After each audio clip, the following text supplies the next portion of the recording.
I like that. We're done that. You never used that before. No, I haven't. I think once was enough. Are we supposed to be wearing masks? Conversation worked. over here about I computers. thought we don't have to wear masks now, right?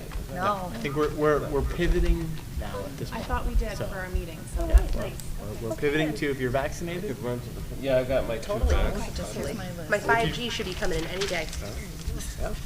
5G. Oh. You're thoroughly Tinfoil on your, magnetized now, Lauren. Thoroughly magnetized. tinfoil on your head too. We're good. Just lying the other side of my head. Is Nancy over there? People don't really notice. Nancy's here, yeah. Oh, that's why her name is up there. Oh, we're good. Are we all set? All right, Go for we're it. going to call the meeting to order, and we'll start with the Pledge of Allegiance. Oh, yeah. Allegiance to the flag of the United States of America and to the republic for which it stands, one nation, under God, indivisible, with liberty and justice for all. 7-4. 2-4.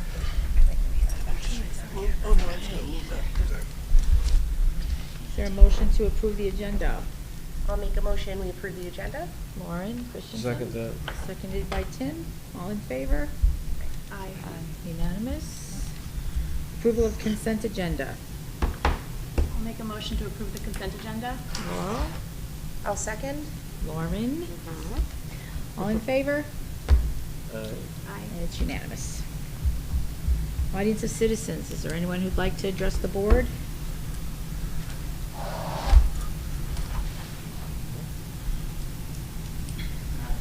No?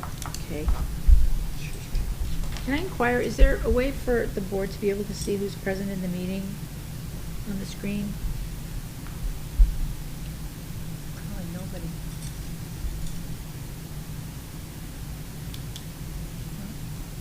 Thank you. Okay, are our student representatives present? No. Oh, they're too busy with Doesn't look like it, that's okay. graduating. We understand, it's the end of the year. Yeah. Thank you, Mike. All right, communication and updates. Dr. Britton? So I just have a few updates for you. As part of communications, I included in your Google Drive, we did receive 2 letters of resignation. The first letter of resignation we received from a special education teacher at Valley View, Deborah Kekax, and a reading specialist at Valley View, Cindy Harrington. I met with both of them, had a very nice and fruitful exit interview with each of them. I wish them both very well and all the success in the world. They've done a terrific job for us, and again, wish them well. So we have received these 2 letters of resignation. All right. That is all I have for communications. So I also want to, before we get to the most exciting part of our meeting tonight, when we recognize an outstanding effort, one of our sports teams, I do just want to bring you up to speed. One piece of very good news: we did receive the Supplemental Perkins Grant Award in the amount of $33,640. That's great. Yeah, this is great. This is one you approved a few months back now, and it was Corey Toussaint and the CTE team wrote this. They did a wonderful job. They did exclude a few items, but for the most part, we got everything we asked for. So congratulations to wonderful. Corey, and thank him and his team Yes. for continuing to provide our students with the equipment they need in the career and technical education area. So that's terrific. Also, I did include in your folder tonight, and I would be happy to answer any questions about it, 2 grants that we recently submitted for consideration. Both of these grants are a function of school security, right? So the first grant you'll notice is the RG5 SSGP. So this is the round 5 of the School Security Grant Program, and it's as you see there, it's sponsored by the Connecticut Division of Emergency Management and Homeland Security. Now, really interesting part about this grant: the last time that Portland received grant funding under the these rounds, and this is round 5, was back in round 3. Okay, so. And that was in 2013. Portland received some funding, but when the board submitted round 4, we did not receive that, and now round 5 is here. So what's interesting in this grant is we're eligible for reimbursement up to 54% of all of the school security-related infrastructure that we've put in the school since 2013. So Stephanie and I sat down and looked back through all of the POs and identified all of the door buzzers and upgrades to the sound systems and panic buttons that we've done. And there's many tens of thousands of dollars of projects that we completed as a function of our LEA budget. So I put this grant in for reimbursement for those items. And if we are successful and receive the full amount that we've requested, you'll note that we would receive somewhere in the neighborhood of, for Valley View, $10,000, for Gildersleeve, I put in for $11,475, for Brownstone, $8,724, and for the middle school, $9,195, and for the high school, $21,000 there. The nice thing is if we get that, that's essentially reimbursement for projects we've already done, so we could apply that funding to new security-related infrastructure in our schools, and there's no lack of need there. So, okay, keep your fingers crossed. I'll keep you posted on that. The second grant that we put in for, again, it's the same Division of Emergency Services and Management, Emergency Management and Homeland Security, and this is for specifically multimedia school operations. Specifically, we're looking to upgrade the radios that all of our administrators, PE teachers have. Oops, get some feedback in the school. We're eligible for this grant because those radios would be able to, by flipping to the right channel, communicate with first responders if there ever was an emergency. So these radios are, we had a representative from Motorola come and show us these radios. They're cool. I mean, they're not kind of like the toy radios. They're the real deal, the kind that first responders actually use. And certainly, if there ever was an emergency, and we called a lockdown or a fire drill, we would literally just flip the radio and be right on the line with the police department and the emergency services responding. Wow. So because of that, we're eligible for this grant, which is what it's for. It's designed to create a line of communication between first responders and school officials. So you'll notice here that the total price of those radios is a whopping $115,000. These are the real deal radios. They're serious. They're sophisticated. We would be eligible for 54% of the reimbursement of that. So we would be eligible for $63,000. So my grand scheme is that if we're awarded the funding back from the RG5, we could apply it to this and equip all of our schools with these new radios. Yeah. So keep your fingers crossed. I'm excited about it and hope it comes through. I have been in touch with a gentleman who was incredibly helpful at the Division of Emergency Management here, and he thinks because we didn't receive the round 4 award and that he looked at what we received in 2013 and felt that that was less than what other districts had received, that he would look favorably on our application, and I appreciated that, and my fingers are crossed. So I will keep you posted. Oh, that would be great. Yeah, I think it would be amazing. Charles, the deadline on that was right around now, right? Do you have a sense of how soon you'll hear back? I'm hoping any day. The deadline was I think it was this week. Right. So the turnaround probably should be summertime, I'm guessing. Because my hope is that if this all works out the way I'm hoping, I'd like to have these radios to start the school year. That's such good news. Yeah, your fingers crossed. I think that would be amazing. All right, so could we unmute, please, Joe Santaveneer? And I am very excited. If you haven't heard already, our boys varsity golf team took the state championship again. So I've invited Joe Santaveneer, and he's the coach of the team, to come let us know about his team and the experience that they had, and and how well they did, and you know, for us to say congratulations and job well done, and thank you for bringing those accolades to our town. So, Joe, are you with us? Can you guys hear me? Yep, we got you. We can. I don't think my video is working. I apologize.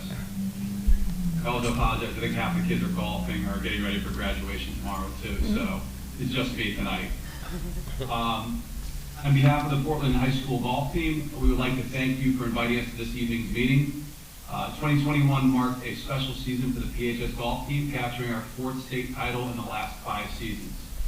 Additionally, we were able to capture our first Shoreline title since 2016. This season had even more special meaning, being that because of COVID-19, interscholastic sports were unable to occur in the spring of 2020. This is something I know is challenging for these student athletes along with their peers in the class of 2020. This season we had 16 students participate on our team, 8 of those players rotating on our varsity matches. These 8 players earned themselves a 15-1 record and a perfect 10-0 record in the Shoreline Conference.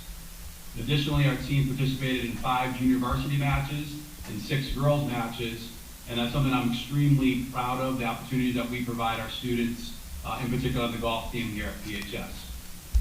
Along with our team accomplishments, we have many individual accomplishments as well.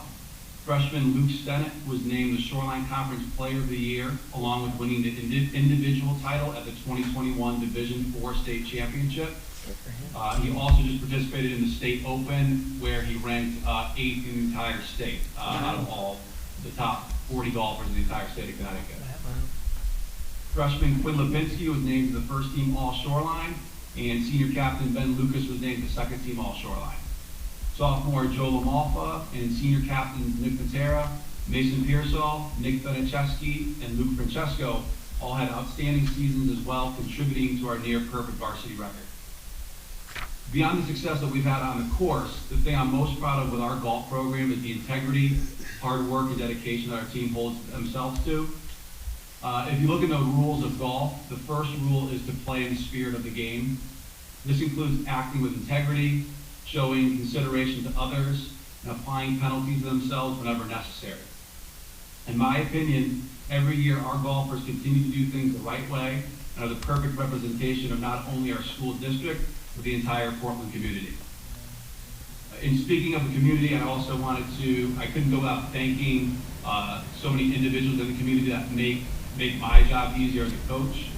I want to start with our athletic director, Chris Sarah, the entire Kelly family at Portland Golf Course, Sean and Kevin Kelly at Portland Golf Course West, Fury DeMora at Portland West, John Lucas at Corey Ridge Golf Course, Chris Cody and the entire Cody family, and Zach Stennett of Twin Hills Course in Coventry.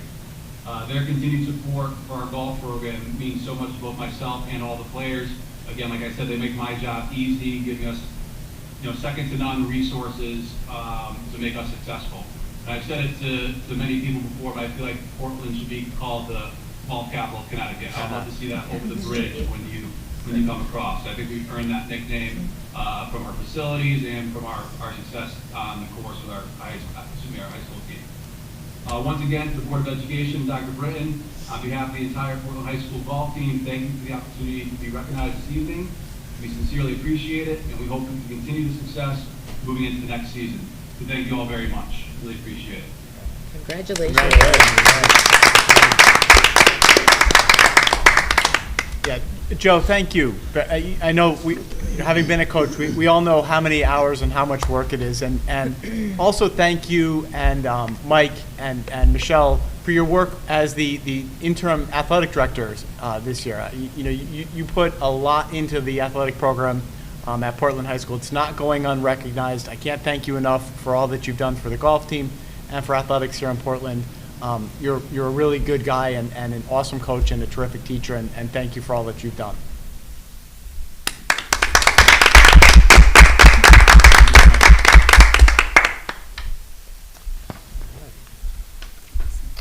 That's great. Yeah, that's That great. was terrific. That's awesome. Okay, so next I guess we're up for Director of Student Services.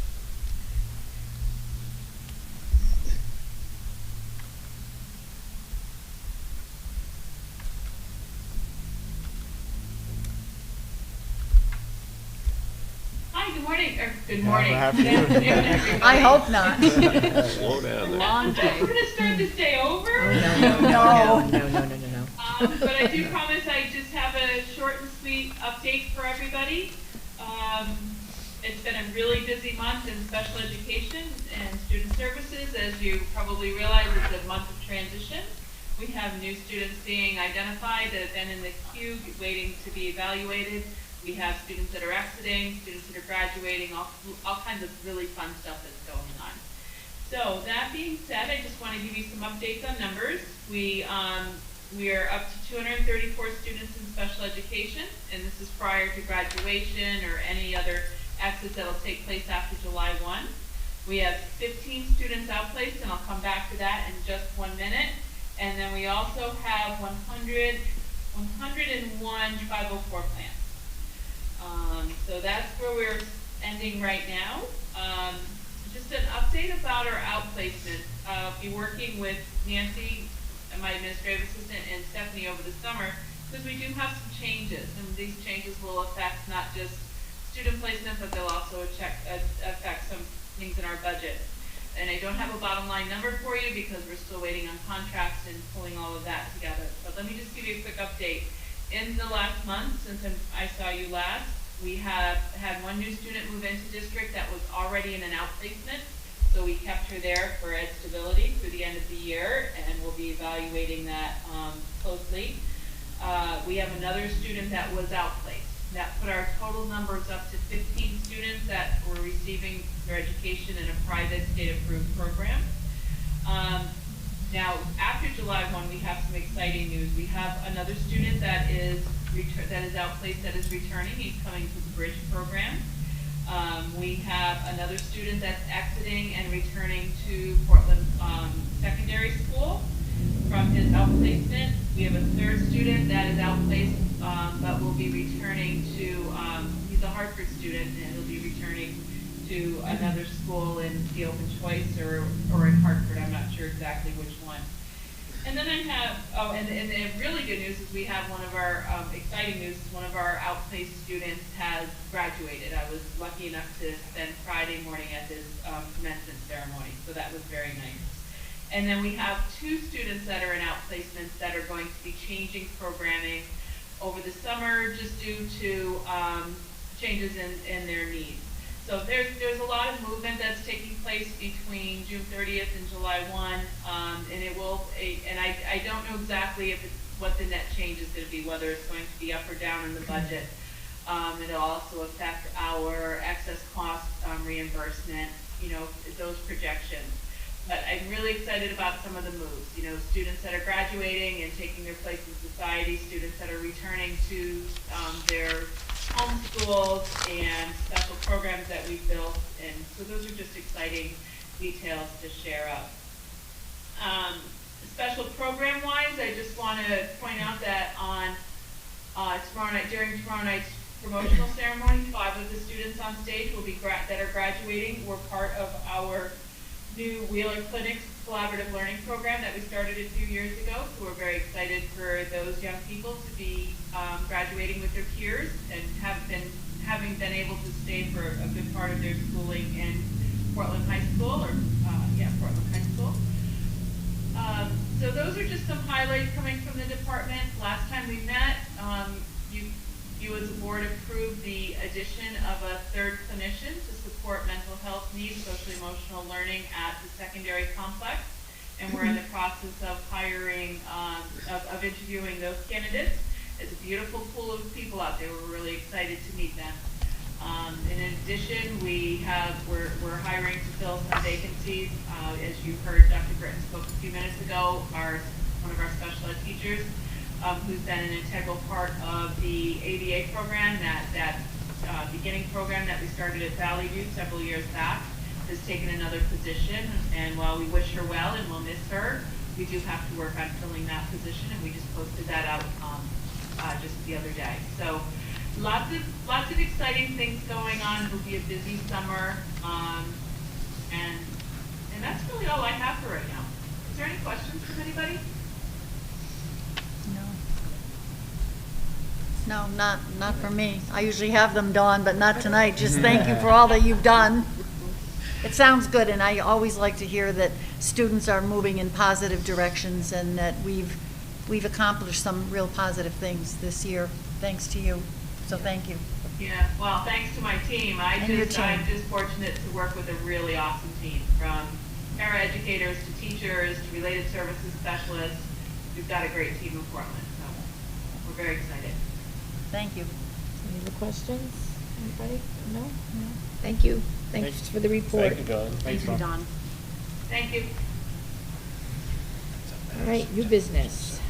We have a leave of absence request. All right, so I did include in your packet tonight, we have a leave of absence request from Amy Ellis. She's a Valley View paraprofessional, and she's taking this leave so that she can finish her student teaching requirements to earn her master's degree in elementary education. I certainly support the request.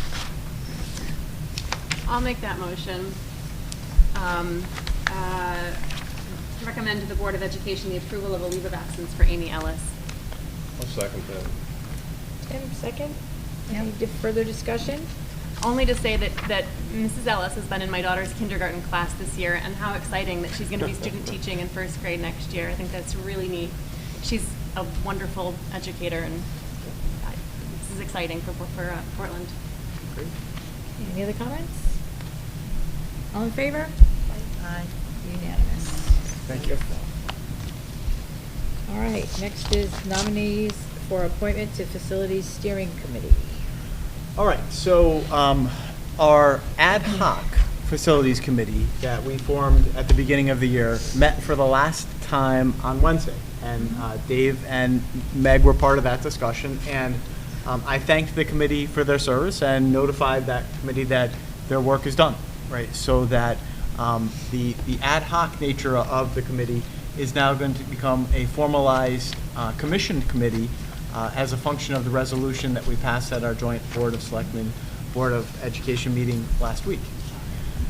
So what we need to do, and what I've spoken with Susan Bransfield, is the town council is going to impanel this committee. They're going to vote to commission the members of this committee.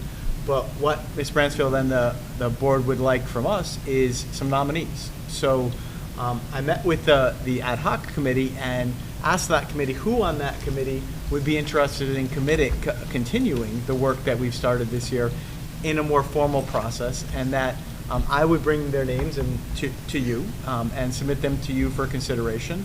You certainly could choose other names, but if the names that I presented to you are satisfactory, I would entertain a vote that you allow me to bring these names forward with a Board of Education endorsement for nomination to the Board of Selectmen, and of course that comes with the understanding that the ultimate decision rests with the Board of Selectmen. So I did include in your folder a list of names, and again, these are the same people that have done such really, I think, terrific work so far on the committee in an ad hoc nature. Certainly Dave and Meg have done great work representing the Portland Board of Education. We have Lou and Mike, who are on the Board of Selectmen. Eileen Moynihan, as you know, is a Portland resident and a teacher at Brownstone. She sort of checks two boxes there, in terms of making sure that all of our constituencies are represented. Scott Nickel is a parent in the community. He is also the superintendent of the Ellington Public Schools and is a wealth of information and has led several building construction projects in his district. And I found his insights to be very valuable and helpful to our committee.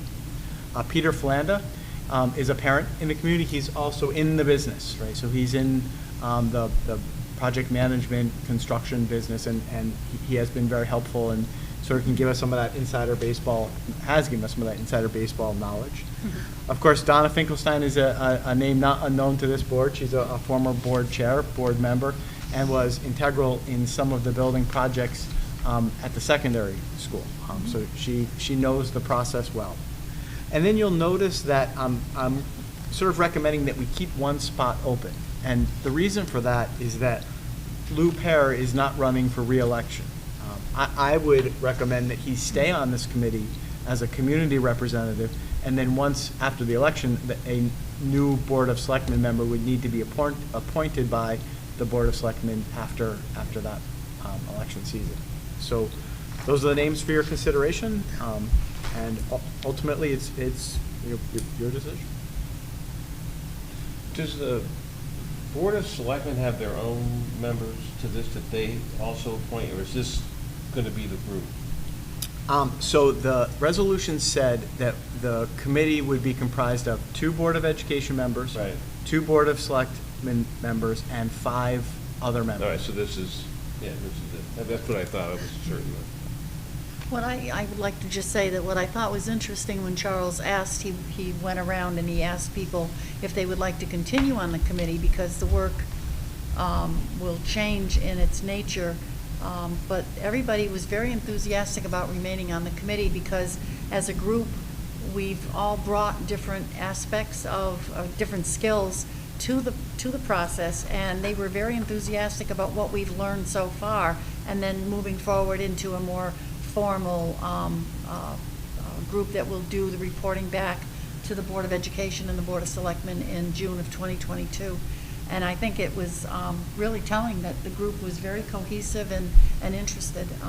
You know, Lauren came in Chris Darby's place, so, you know, that was, you know, you could see that there was a lot of good interaction between the people. I think it's a great group to continue, and we're lucky that they want to continue. Would anybody like to make a motion? Sure, I'll make a motion to recommend to the, Full board. to recommend to the Board of, it says Portland Board of Selectmen, actually. Well, yeah, we are. So you're recommending to the full Board We're of recommending- Education. To recommend to the, okay. Yeah. We are going to make a motion to the full board to make a recommendation to the Portland Board of Selectmen that the following community members be appointed to the Facilities Study Committee: Meg Scata, Dave Murphy, Lou Pear, Mike Hernandez, Eileen Moynihan, Scott Nickel, Peter Falanda, and Donna Finkelstein. Finkelstein? Finkelstein. Finkelstein.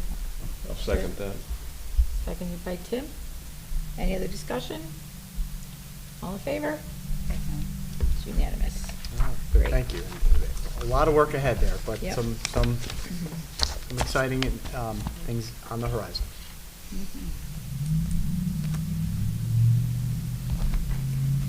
All right, next is a M&J transportation contract. Okay, so as you know, this year was quite a lengthy process, and I do have to also recognize the hard work of Stephanie Fergola in all of this. So as you know, this year, the 5-year contract that we had with M&J was up. We did go through the process of renegotiating the terms of our contract with M&J. And what I have for your consideration tonight is an amendment to the contract for transportation services. And I did include that in your Google Drive. This has been reviewed with the Personnel Committee.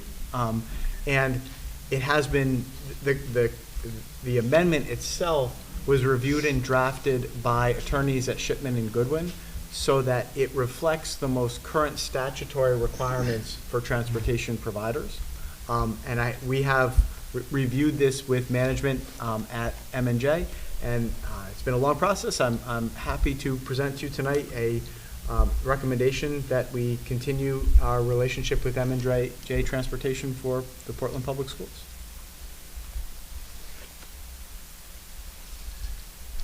I'll make that motion. Are we there yet? I had a couple of questions. Just, can you summarize the difference? Is there increase in the cost, or There can is. you go, you know, there was like 30 pages here, so. Yeah, there's a lot. So I got lost in the shuffle about halfway through that. Absolutely. So the rubber hits the road, of course, with the cost, pardon the pun there, right? So it is a 2.0% increase in the first year, and then a 2.9, 2.9, 2.9, 2.9. Now, what's interesting about the percent increase, and Shipman and Goodwin was very helpful with this, is the percent increase is less relevant than the base upon which you're basing that increase, right? And what is it that we're always looking for? You know, we want to be in the 50th percentile, right? We want to be right in the middle of the pack when it comes to other towns similar to our demographics, right?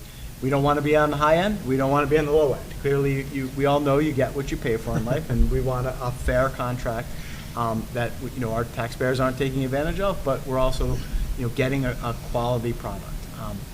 When Stephanie and I looked at those numbers with M&J, and Tom Robinson was very helpful in that too, we are literally in the exact 50th percentile. Stephanie did some nice work and worked with Casbo and Shipman and Goodwin, and we saw a list, literally, of other towns similar to us, and we're right there in the middle. That 2% in the first year and then 2.9, 2.9 keeps us right there for the next 5 years. So I'm comfortable that, again, it's not a sweetheart deal, but it's definitely not getting raked over the coals. It's right where it needs to be. The other elements of the language of this contract that reflect new training requirements, data privacy, and lots of other things that are reflection of state law and policy and regulations that have changed since 5 years ago when this contract was negotiated. So all of those things in here that are essentially the amendment to the contract reflect those updated statutory requirements. And Charles was able to get language added to this contract that protects us in the future should we find ourselves in a scenario where buses aren't running for an extended period of time. That didn't exist before. And I know that there was a lot of back and forth and a lot of hard work in getting this to the point that it's at. So with you and Stephanie, so thank you. Yeah, thank you. Okay. Yeah, because I know that was another question in the back of my mind. I know we paid for services that we didn't get last year because we had the contract and we were, we did negotiate a little bit of a reduction, but not to the extent that we didn't run buses for 3 months. Exactly, and it's been very helpful to share this with the personnel committee and get feedback, and then be able to go back to John, and it was a good process, and I'm confident that this is a good deal. It sounds like it. Sounds like it. Okay, Are we ready now? I think we are. Okay, I'll make a motion to recommend to the full board the approval of the amendment to contract for transportation services with M&J Bus Incorporated. I'll second that. Oh, Tim, all right. I'll put your name down. Any other discussion? No? All in favor? Aye.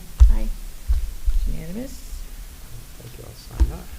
Good. Superintendent of Schools contract, July 1st, 2021 to June 30th, 2026, will be discussed under executive session, as will our self-evaluation. So, old business, superintendent of schools evaluation will also be discussed in executive session. So we will move on to committee reports, curriculum.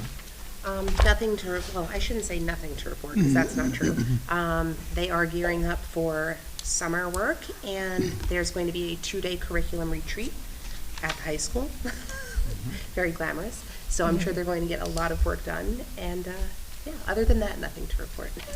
All right, policy. No date yet for meetings, but I think when the dust settles after graduation, we'll probably put some dates on. There'll be a lot of stuff to talk about. Okay, personnel, we've started our negotiations with teachers, and I am anticipating that we'll be starting negotiations with the administrators in the very near future. So things are moving along there. Buildings and grounds. Nothing. We reported the meeting that we had with Carl and Stephanie and Charles before the last meeting, and we don't have another meeting on the books right now. Conservation and Renewable Task Force. No update. Okay. Correct liaison. There's a meeting tomorrow, and it's just a regular business meeting, no policies to be discussed. And they are going to talk about the correct consortium of bidding that they go out and they have vendors that they get bids for, and they recommend that districts utilize those bidding contracts when they're buying supplies and furniture and other things. So we'll have more information. I'm sure you already got something from Correct, and I think Stephanie did too. Board of Selectmen. Well, first it was a joint meeting, first of all, and then after that I stayed on. And 3 smaller things. The senior center is fully opening on the 14th, which I guess. Yesterday. Yesterday, actually, yeah. That's great, Monday. On 6/23, the Board of Selectmen are having training on racial equity and diversity. And then lastly, Lou Pear read a statement regarding that incident that happened at Brownstone, emphasizing that the school places a high priority on safety and that we have exemplary school leadership. And it was much more in depth, but I'm not going to go through it, but that was the 2 key points. So it was nice that he did that. Yep. Yeah. Task Force on Solidarity.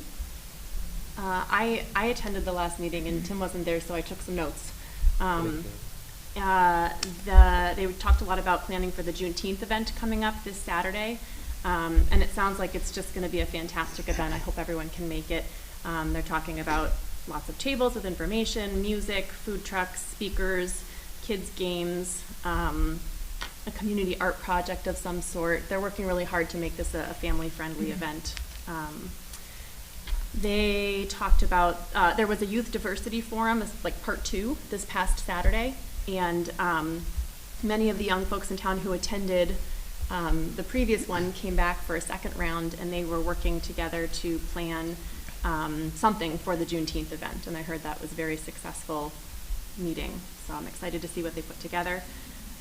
They spoke about Pride and an effort in Portland to acknowledge Pride this month before the month is up, and so there's a group of folks from the task force who are working to organize a Pride rally here in Portland on the last weekend of the month, probably in front of Biz. I believe they were reaching out to the Portland High School and Portland Middle School GSA to try and see if there were some students there who wanted to get involved. So that sounds like that's going to be a really nice event as well.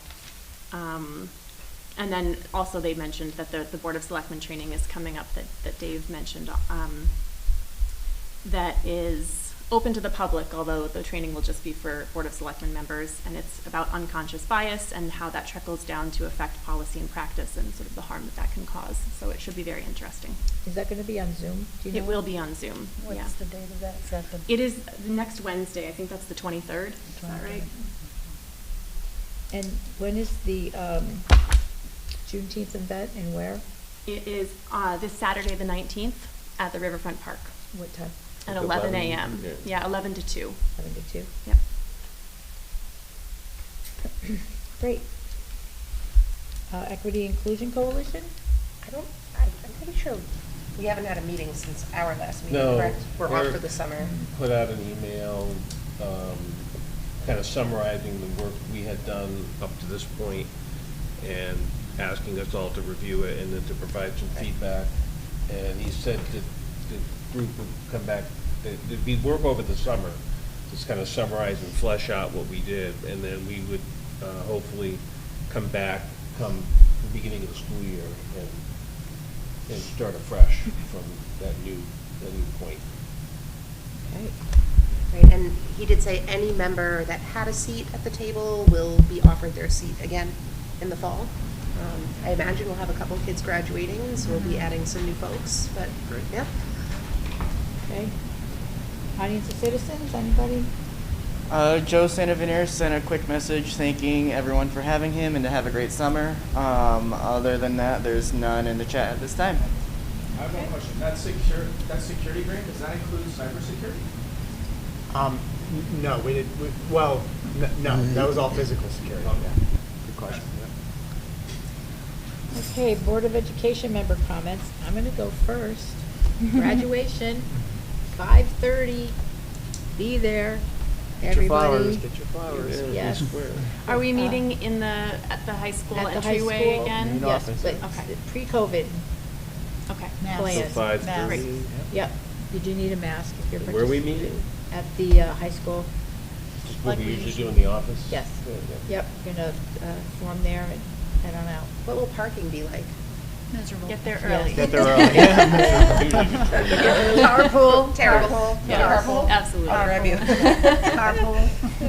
Miserable. Okay, great. Okay, any other? And there's not masks. You always right? park at Valley If we View. go No, into no, school, we that's need what I a do. mask, right? We're gonna be We're wearing not- The plan is Yeah. for those who participate in the ceremony Well, yes. to wear masks. Right. Wear masks. Yeah, Those all not attendees is participating- being planned for, in terms of attendees, vaccinated people.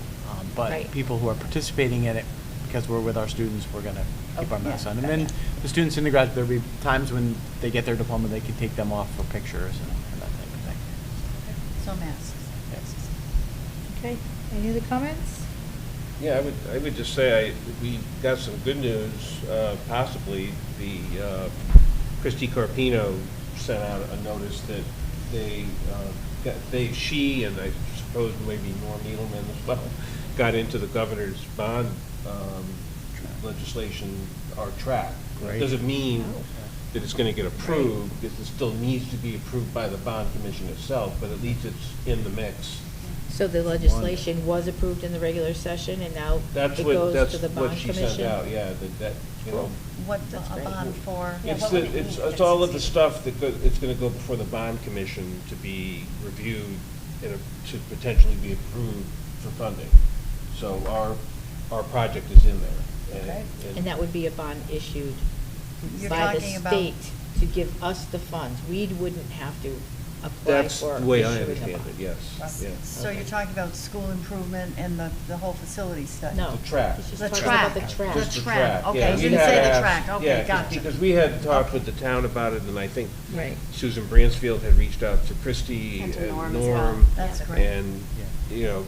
it And I worked came with to the fruition. legislative aid, Brooke. What's that? and Brooke. Oh, yeah, Brooke, yeah, Brooke the Martin, legislative Norm's aid. She was aid. very helpful and Oh, yeah. gave me all the forms That's to fill out. wonderful news. So That is that is wonderful. great. Yeah, That is no, great. it's, you know, That would be amazing. it'd be great if a That track would would be- fall from would. the sky. Oh, no. Yeah. Wouldn't that be nice? Very, I do know Brooke was working hard on I that. have yeah. two comments. One is that I have been asked to sit on the board of directors at CAVE and to chair the resolutions committee for the delegate convention in November. And so that's exciting. That's That's very very exciting, Meg. exciting. It's a little intimidating, but it's very exciting, and so more to come on that. It's a short-lived chairmanship because it'll only be the summer through November, but it's framing the legislative work and what the vision that all of the districts that participate in CAVE see for their schools. So we have a voice, That's me, great. and Yeah. and so that would be really amazing. So That's so we'll great. we'll talk That's more great. about it. The legislative session ended, and the CAVE did a webinar on Monday about what's coming at us, and there's a lot. Policy people are going to be busy, and we will be getting all of that stuff probably midsummer. There's also an incremental special, well, there's a special session with an incremental set of laws coming again. So things that fell off, like the marijuana approval and other things, will be coming back through that special session. So, Doing it today. yeah. Yeah. So we'll find out. There'll be another Yeah, tomorrow. webinar session to talk about the final. But the budget was passed, and ECS is not going to be touched. It The actually went government up. is not going Went to, up. the governor's not going to do the 50,000 more. 2-year. I was gonna say, they gave us more. 50,000 more, yeah. Yeah, Is it so that that's, much? yeah. Yeah, no, that's really good. So, well, bipartisanship worked, and they said we did it in 2017. We're not going to upend that agreement. So that was good. But there's a lot of little nuances, and diversity, inclusion, social emotional learning, there's a whole, mental health, there's a lot of stuff that we will be considering in policy. Mandated. So that's what I have to say. Okay, any other comments? No? All right, is there a motion to go into executive session? Yes, I will make a motion to the full board that we invite Dr. Britton to come to executive session for the purpose of discussing his evaluation and his contract. And we're also going to be discussing the Board of Ed, so. And the Board of Ed, self-evaluation as well. Okay, is there a second? Second, sure. All in favor?